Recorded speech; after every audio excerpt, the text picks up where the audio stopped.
How's it going? Welcome back to the channel. Today's video, I'm going to be returning to a job site where I basically diagnosed a bad inducer assembly. So I'm going to go back today. I've got the assembly with me. Going to get it replaced, check everything out, make sure they're good to go. Let's do some work. This video is sponsored by RLS.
All right, so this is what we're dealing with today, the inducer draft assembly here. So this is actually a two-stage system.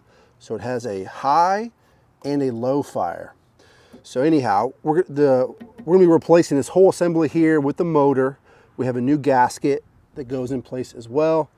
And then what I wanna do is remove the burner assembly, make sure everything is clean, check the igniter, flame sensor, all of that while we're in here. But the first thing I want to do before I remove anything is verify that I have the correct part, so that way I'm not just wasting a bunch of time, because that happens.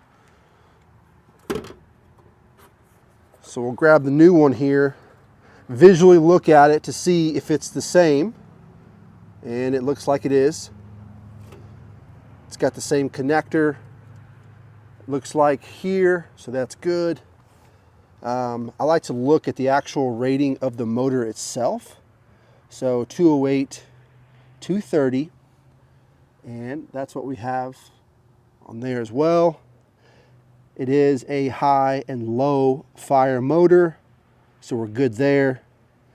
Other than that, it should be pretty much the same.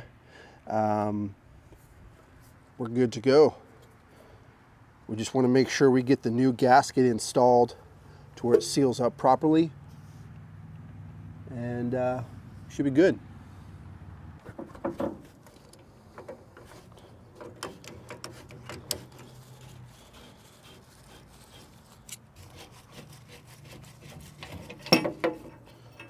Now, as you can tell, this unit needs to be cleaned as well, but that's not something that I do for this particular customer.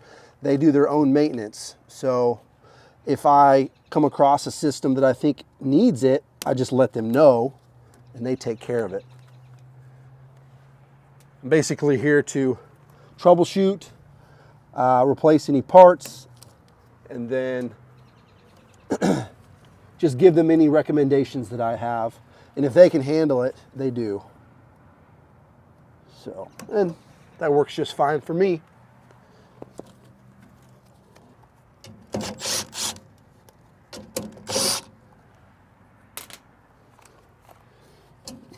This should come loose, just like so.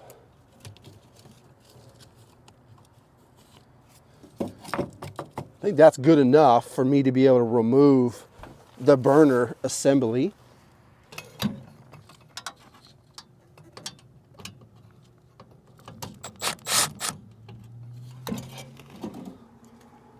Go. See, pull this out. You disconnect the tube for the pressure switch. Go ahead and remove spark igniter. Yeah, those burners are good and rusty, so we'll see if we can get those cleaned up good enough. And then kind of just go from there.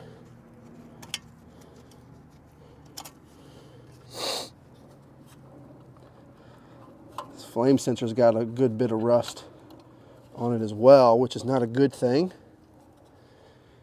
Okay, those are soldered on, so we got to disconnect them from here.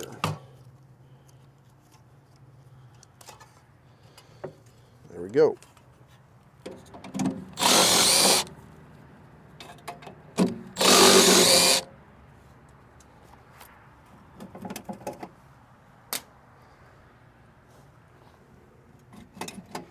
I guess that one's still holding on.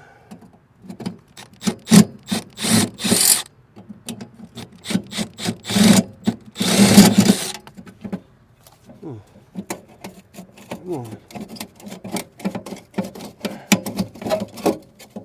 There we go.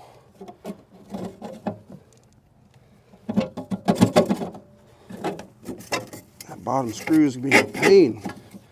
Doesn't want to actually come out. There we go.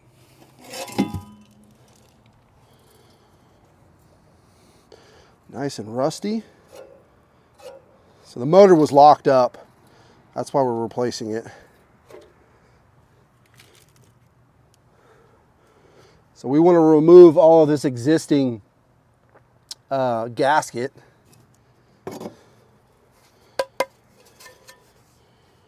Make sure this is cleaned out. Some actual dirt daubers in there.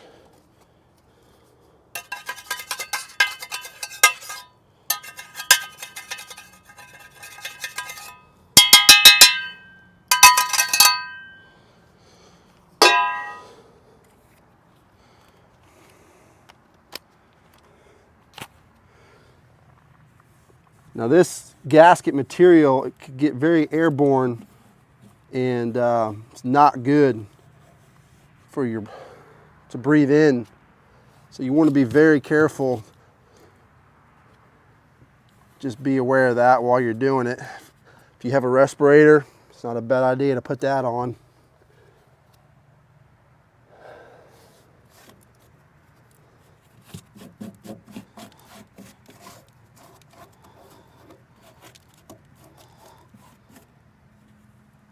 I'll go ahead and check. That looks like it's clogged up a little bit. The connection here where the pressure switch tube connects to.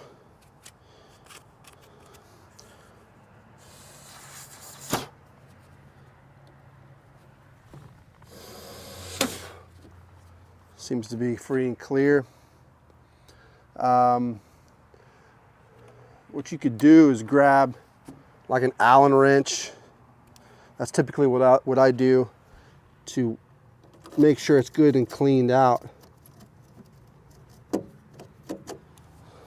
right, so this is a good time to check all your orifices here and make sure there's no cobwebs or any kind of debris that's gonna block that orifice. And you could always take a little wire brush and just kind of hit those, clean them up.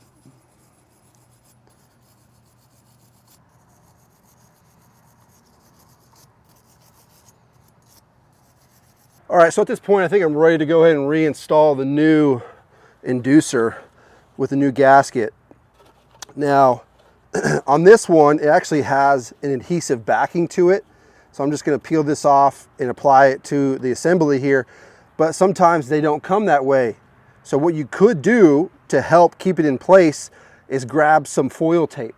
And what you could do is once you have it on here, you can just apply a little bit of tape on both sides. That'll hold it in place for you while you're putting it in. And then that foil tape, obviously, it can handle the heat, no problem. So I wouldn't go crazy with it, but you know, that's just a little tip to keep the gasket in place for you. It's kind of hard to do with the gloves on.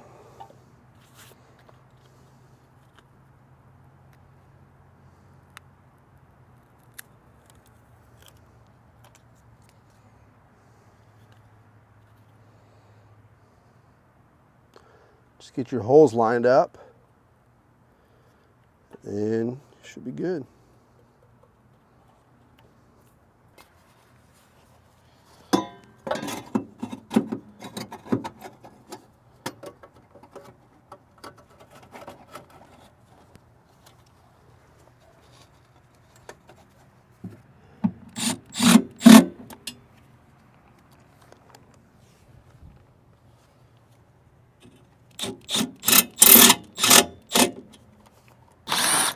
This flame sensor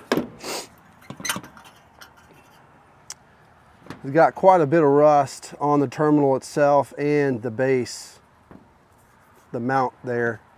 Now that's not good because we need continuity through ground for this flame sensor to rectify the current back to the board properly. So that's how it works, that's how it operates. It uses the ground through the flame to create that that microamp signal that goes back. So we want to make sure that the mounting plate is very clean, the terminal where the wire connects is very clean and not rusted. It's pretty bad. So I'm going to do my best to clean it. We will check the microamps when this thing actually turns on to see how well it's doing. I think that's the best that we're going to be able to do at the moment.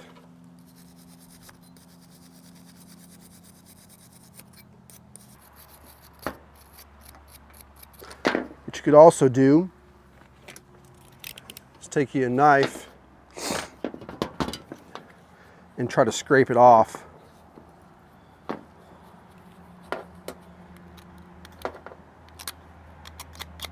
Just to get that raw metal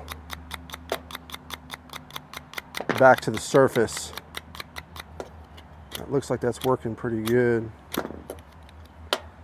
Yeah.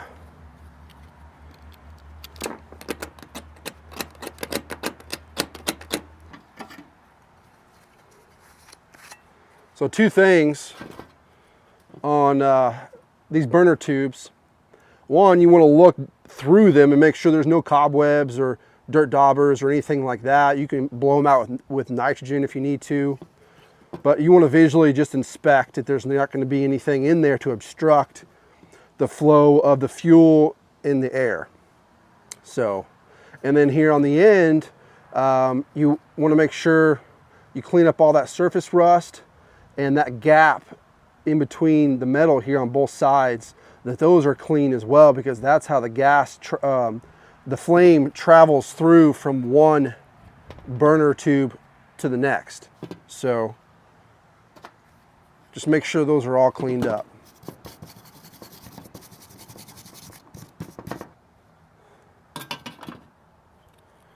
Yikes.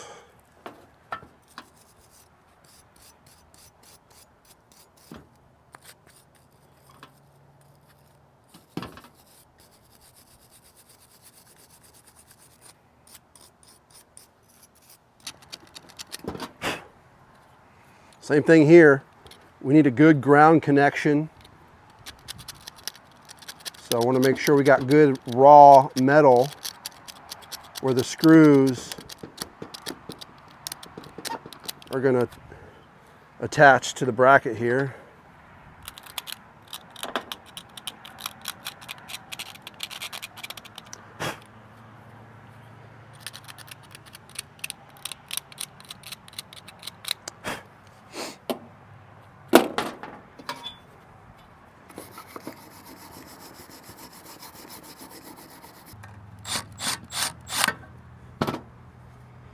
All right, that's looking a lot better. So I'm feeling pretty good about those components.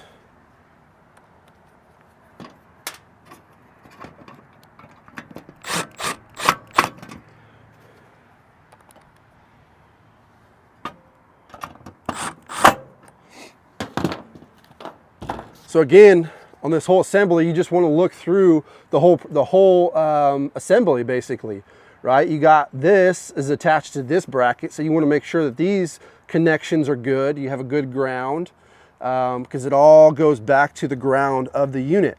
So you got to make sure everything's got good contact.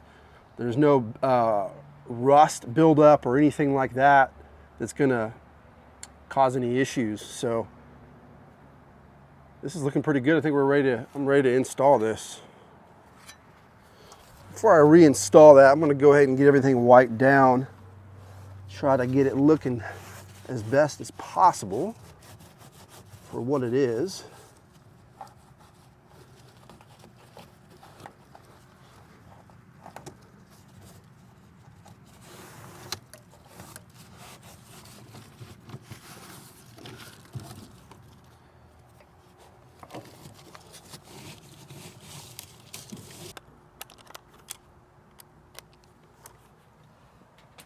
Let's get a couple screws in this.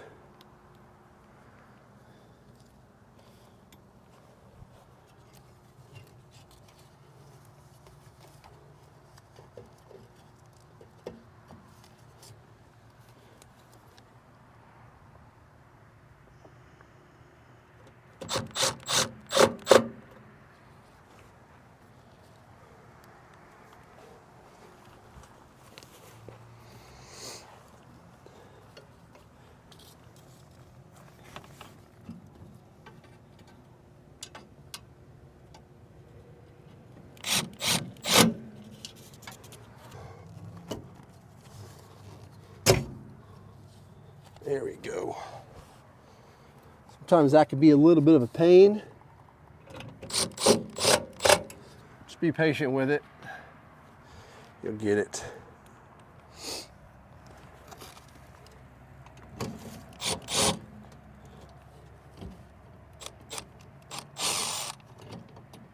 Oh.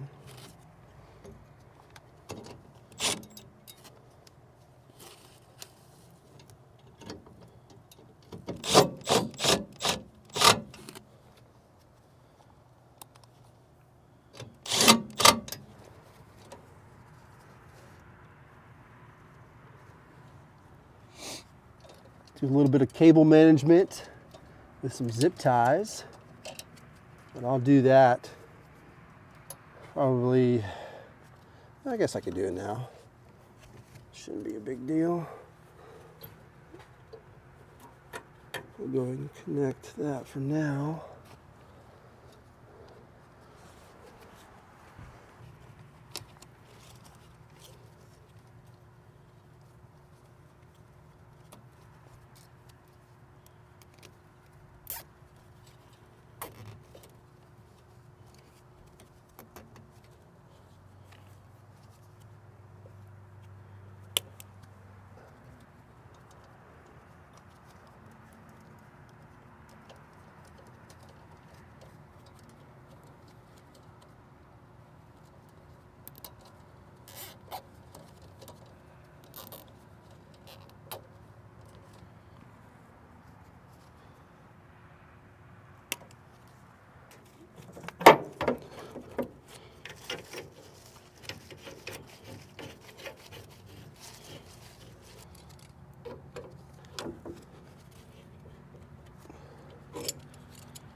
All right, so I've got the manometer here hooked up to the gas valve, and this is how we're going to adjust the high and low if we need to. Got the meter hooked up to microamps to be able to check how the flame sensor is doing. And then I've got the Jumper King hooked up here. So basically, these are just a bunch of switches, but you can hook up 24 volts to the red. So that hooks up to the red side.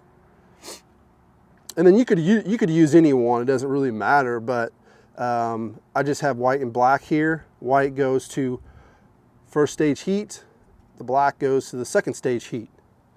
So now, all we have to do is turn on 24 volts, and then we'll just turn on stage 1 first.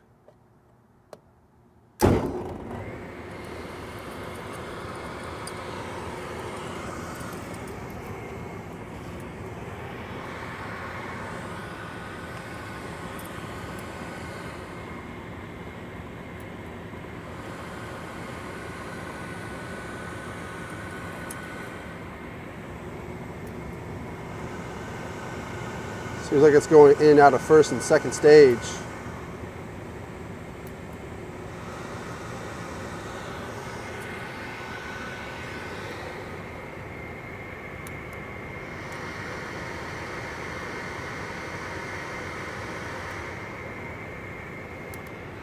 All right, so after troubleshooting for a little bit, I finally figured out what I did wrong. So basically what was happening, the inducer was going on and off, and I was getting 6 flashes, which means rollout.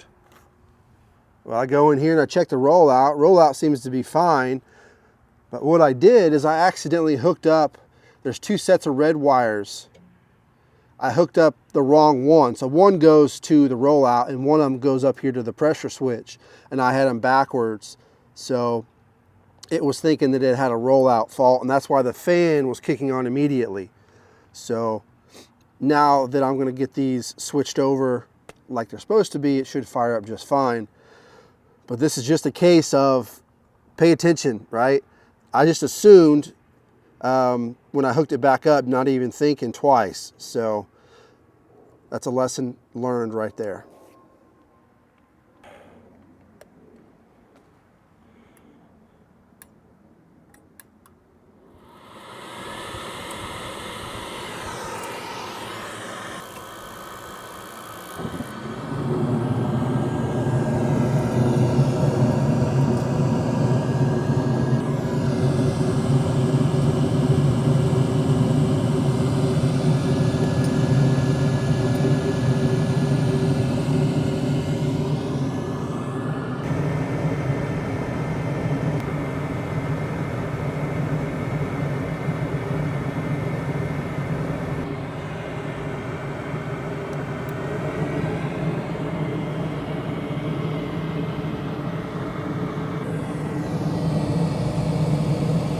So this is high fire. That looks really good to me. I don't think I need to adjust that. It calls for 3.5. Flame sensor's looking good. I think we're in good shape.